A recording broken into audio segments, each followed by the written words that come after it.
desierto. Una charla de bendición y aprendizaje sobre la palabra de Dios con el pastor Luis Bermea. Bendiciones y saludos, mis hermanos y amigos. Es un gozo para mí poder compartir juntos este tiempo en la palabra. Comencemos nuestra charla de hoy con un tema selecto: la pecaminosidad del pecado. El pecado todavía mora en mí. Nuestro texto es Romanos 7, 14 al 25. En esta sección de Romanos, Pablo se enfrenta a una profunda realidad sobre la lucha interna del creyente con el pecado. A pesar de ser regenerados y justificados en Cristo, seguimos viviendo en cuerpos caídos, enfrentando una constante batalla contra el pecado que mora en nosotros. Esta tensión entre el deseo de hacer el bien y la realidad del pecado que aún habita en nosotros es clave para entender la santificación, llamada también Cristo semejanza.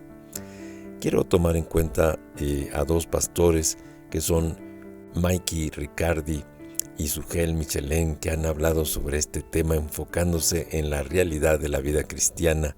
Dicen ellos: somos simultáneamente justos y pecadores. Vamos a leer el pasaje desde el versículo 14. Porque sabemos que la ley es espiritual, mas yo soy carnal, vendido al pecado. Porque lo que hago no lo entiendo, pues no hago lo que quiero, sino lo que aborrezco, eso hago. Y yo sé que en mí, esto es, en mi carne, no mora el bien. Porque el querer el bien está en mí, pero no el hacerlo. Así que, queriendo yo hacer el bien, hallo esta ley, que el mal está en mí. Miserable de mí, ¿quién me librará de este cuerpo de muerte? Gracias doy a Dios por Jesucristo nuestro Señor. Así es que vemos aquí en el versículo 14 cómo Pablo reconoce la naturaleza santa de la ley, pero admite que el creyente aún tiene una naturaleza caída. A pesar de ser salvo, todavía lucha contra su carne. Es imposible negar esto. Espero, mis hermanos, que podamos recibir entendimiento a lo largo de esta charla. Versículo 15, aquí Pablo ilustra la batalla entre el nuevo hombre regenerado y la carne. Aunque Pablo desea hacer el bien, encuentra que sus acciones no siempre se alinean con su deseo. En el versículo 18, Pablo confiesa que en su naturaleza humana caída no hay nada bueno. Aunque tiene el deseo de hacer el bien, carece del poder para llevarlo a cabo por sus propias fuerzas. En el versículo de 21 al 23, Pablo observa una ley o principio. Cuando quiere hacer el bien, el mal siempre está presente. Esta es la lucha continua del creyente con el pecado.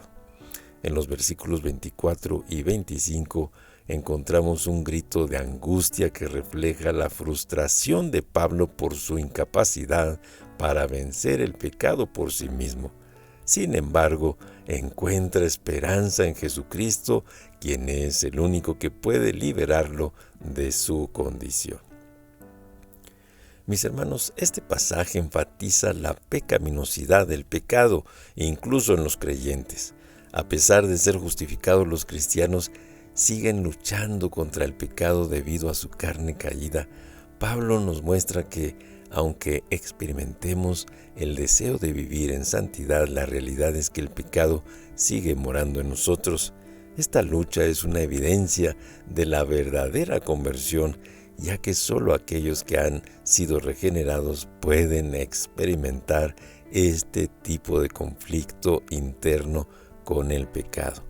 Medita en eso porque hay gran bendición, mis hermanos. Reflexionando el pasaje, vemos cómo la lucha descrita en Romanos 7 es una realidad para todo creyente. Nos ayuda a entender que no estamos solos en esta batalla, ya que incluso el apóstol Pablo experimentó una lucha. Esto debería llevarnos a una profunda dependencia de Cristo. No podemos vencer el pecado por nuestras propias fuerzas, pero gracias a Dios en Cristo Jesús tenemos victoria. A medida de que maduramos en nuestra fe, aumentará nuestra sensibilidad al pecado y con ello nuestra necesidad constante del Evangelio de la gracia de Dios. Quiero dar 3 aplicaciones. Primero, reconoce la presencia del pecado. El creyente debe ser consciente de la realidad del pecado en su vida. No estamos exentos de tentación o caída, pero esta constancia nos debe llevar a depender más de la gracia de Dios. 2. Confía en Cristo, no en tus esfuerzos. Aunque luchamos contra el pecado, nuestra esperanza no está en nuestras propias fuerzas, sino en Cristo, quien nos ha redimido y nos santifica día a día. Y 3. Vive en arrepentimiento continuo. Como parte de esta lucha, los creyentes deben adoptar una actitud de arrepentimiento constante, sabiendo que solo mediante la confesión y el abandono del pecado podemos experimentar la libertad que Cristo nos ofrece. Vamos con los pastores que he mencionado para ver sus comentarios. Mikey Riccardi, en sus enseñanzas sobre Romanos 7 y la pecaminosidad del pecado, enfatiza la continua batalla interna que los cristianos se enfrentan con el pecado que todavía habita en ellos. Él interpreta Romanos 7, 14 al 25 como la experiencia de un creyente genuino, donde Pablo describe no una vida de constante derrota, sino momentos en los que el pecado prevalece temporalmente. Riccardi subraya que aunque el creyente está en Cristo y justificado, aún experimenta la lucha con su naturaleza caída. Para Riccardi, la conclusión de Pablo en Romanos 7, 24 al 25, donde exclama «miserable de mí», es crucial para entender que la victoria sobre el pecado solo se logra a través de Jesucristo, pero la lucha persiste mientras que vivamos en este mundo. En su enfoque pastoral, Ricardo utiliza este pasaje para animar a los creyentes a no desanimarse ante el pecado persistente, sino recurrir a Cristo constantemente, quien es la fuente de gracia y poder para la santificación. Su énfasis está en que la lucha con el pecado es una señal de vida espiritual y no de condenación, conectándolo con la seguridad de la justificación y la libertad en Cristo que Pablo desarrolla en Romanos 8. Ahora vamos con el pastor Sugel Michelén. Por su parte, aborda la pecaminosidad del pecado desde una perspectiva similar, pero haciendo hincapié en la gravedad del pecado y su engaño en la vida del creyente. Michelén destaca que el pecado no solo afecta nuestras acciones, sino que está profundamente arraigado en la naturaleza humana. Al analizar Romanos 7, Michelén también ve a Pablo describiendo la experiencia de un creyente regenerado, luchando contra el pecado, contra el poder del pecado, pero con la esperanza de la victoria en Cristo. Michelén subraya la naturaleza engañosa del pecado que busca siempre controlar al creyente, y como los cristianos deben reconocer su incapacidad para vencerlo sin la gracia de Dios. Utiliza esta verdad para señalar la necesidad de una vida centrada en el Evangelio y en la obra de Cristo, quien no solo nos libera de la condenación del pecado, sino que nos capacita para vivir en santidad. En sus predicaciones, Michelén a menudo enfatiza el papel del Espíritu Santo en la vida del creyente como el poder transformador que nos permite luchar contra el pecado y vivir en conformidad con la voluntad de Dios. Veamos una comparación de sus comentarios y una conclusión. Ambos pastores coinciden en que, aunque la justificación es completa en Cristo, el proceso de santificación incluye una lucha continua con el pecado que mora en nosotros. Riccardi se enfoca más en el consuelo y la esperanza que los creyentes deben encontrar en Cristo en medio de esta lucha, mientras que Michelén enfatiza la naturaleza destructiva y engañosa del pecado, resaltando la necesidad de depender del Espíritu Santo para vencerlo.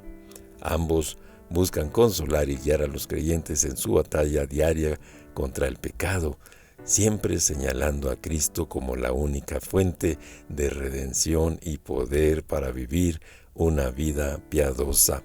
Fin de la cita.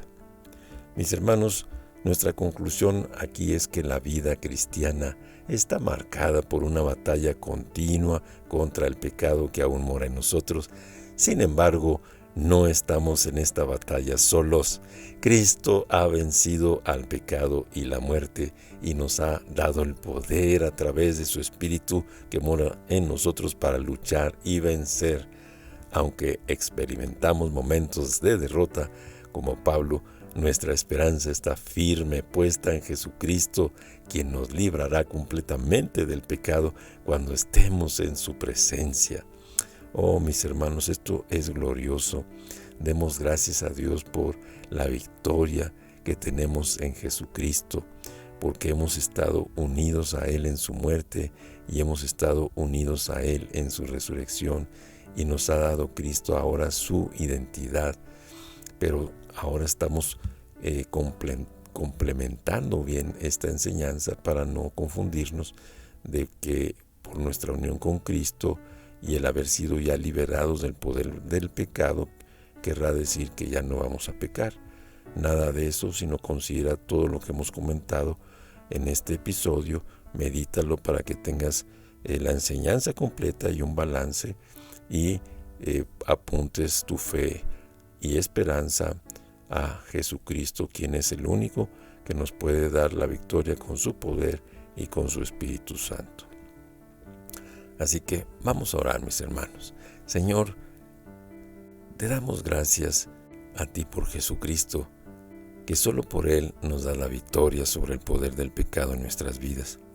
Que tu palabra esté siempre presente en nuestras vidas con un nuevo entendimiento, un entendimiento vivo de la vida resucitada de Cristo y de tu Espíritu Santo, para salir pronto victoriosos de la derrota del pecado temporal. Gracias por la libertad de la esclavitud que nos has dado, porque aunque caemos todavía en pecado, nos has dado el poder de vencerlo y levantarnos victoriosos. En el nombre de Jesús oramos y te damos gracias. Mis hermanos, espero que haya sido de gran bendición y que sean ricamente bendecidos, y ha sido un gozo poder compartir este tiempo juntos en la palabra, y que el Señor los bendiga ricamente, y nos vemos hasta la próxima. Afinar la mira, ríos de agua en el desierto.